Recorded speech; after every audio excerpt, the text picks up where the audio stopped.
Frozen paratha बनाने के लिए मैंने 3 कप मैदा ले लिया है, 1 टीस्पून मैंने नमक इसमें डाला है और 3 टीस्पून मैंने इसमें देसी घी या मक्खन, जो भी चीज़ आप डालें। अब इसको मिक्स कर लेंगे, हाथों से मसल लेंगे। साथ में हमने दूध गर्म करके वो ठंडा कर लेना है, उससे इसको गूंदेंगे।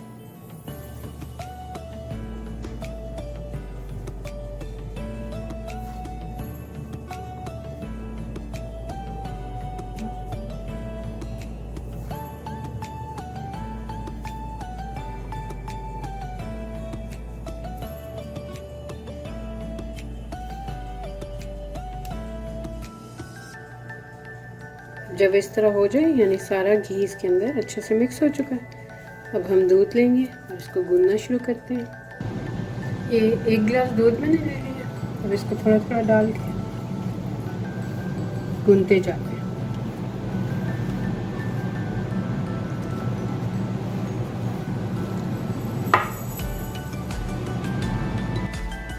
डो हमारा तैयार हो गया।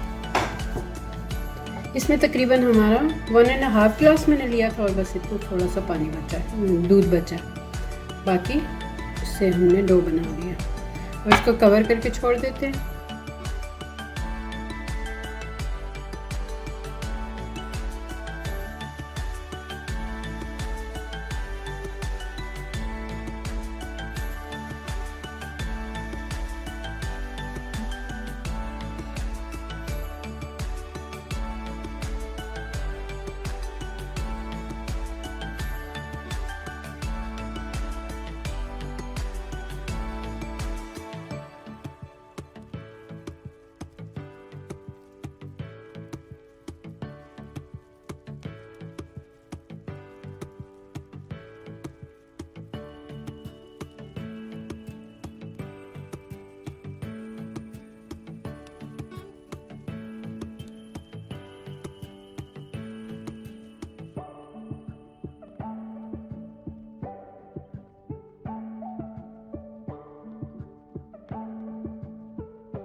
इस तरह पराठे जब हम बेल लेंगे तो उनको हमने जैसे पहले बेल के रखे हैं, पेपर हम रखेंगे, बटर पेपर रखेंगे, कोई भी ऐसा पेपर जिसमें इस तरह से। अब इसके ऊपर फिर मैं इस तरह पेपर रख के, जिस तरह मैंने सारे, इनको फिर मैं सील पैकेट में फ्रीज़र में रख दूँगी। जिस वक्त चाहिए होगा बस निकालें, और पैन हमारा बिल्कुल गर्म होना चाहिए। गरम गरम पैन के ऊपर निकाल के बस इसको फ्रीज़ हुआ हुआ हम बारी बारी पैन के ऊपर डालते जाएंगे, दोनों तरफ हल्का सा घी लगा के और पका लेंगे। अब इसको मैं फ्रीज़ कर देती हूँ इस पैकेट को।